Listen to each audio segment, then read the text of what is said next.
Penuntun Saat Teduh Sinode Gereja Kristen Jakarta, Jumat 2 Oktober 2020. Hidup kita untuk misi Allah. 2 Korintus 5 ayat 11-21. Kami tahu apa artinya takut akan Tuhan. Karena itu kami berusaha meyakinkan orang. Bagi Allah hati kami nyata dengan terang, dan aku harap hati kami nyata juga demikian bagi pertimbangan kamu. Dengan ini kami tidak berusaha memuji-muji diri kami sekali lagi kepada kamu, tetapi kami mau memberi kesempatan kepada kamu untuk memegahkan kami, supaya kamu dapat menghadapi orang-orang yang bermegah karena hal-hal lahiriah dan bukan batiniah. Sebab jika kami tidak menguasai diri, hal itu adalah dalam pelayanan Allah. Dan jika kami menguasai diri, hal itu adalah untuk kepentingan kamu.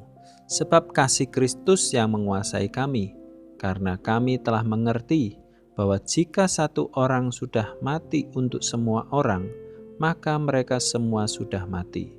Dan Kristus telah mati untuk semua orang, supaya mereka yang hidup tidak lagi hidup untuk dirinya sendiri, tetapi untuk Dia yang telah mati dan telah dibangkitkan untuk mereka.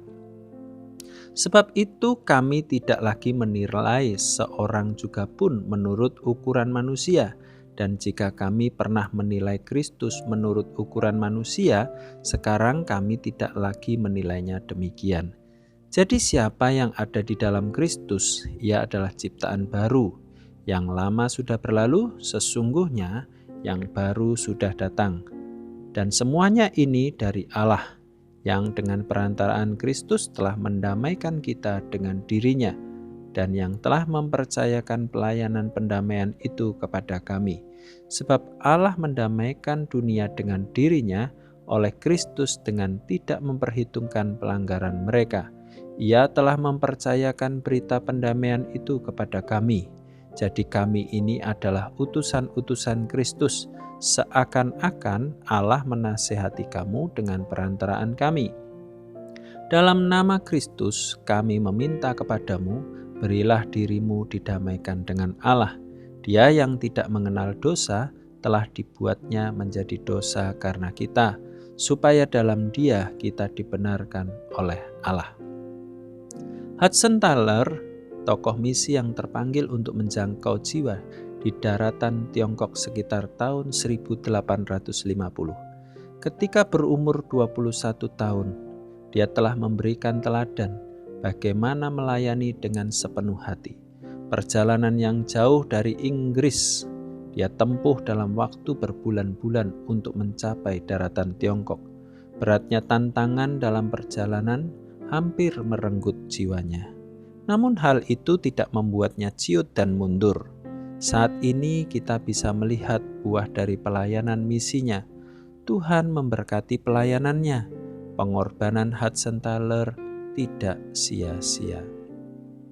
Ciri orang Kristen yang sejati adalah adanya perubahan hidup dalam dirinya dan juga berbuah.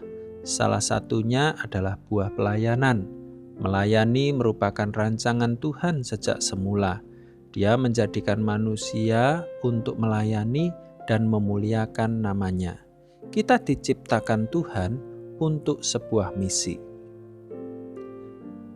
Kata misi dalam bahasa Latin berarti diutus. Kita diutus ke dunia sebagai wakil Tuhan. Yesus berkata dalam Yohanes 20 ayat 21, "Sama seperti Bapa mengutus aku, demikian juga sekarang aku mengutus kamu." Tuhan Yesus telah memberikan teladan. Dia datang ke dunia untuk melayani dan memberikan hidupnya. Apa yang menjadi misi Yesus pada waktu di dunia? Maka itu juga menjadi misi kita sebagai anggota tubuhnya.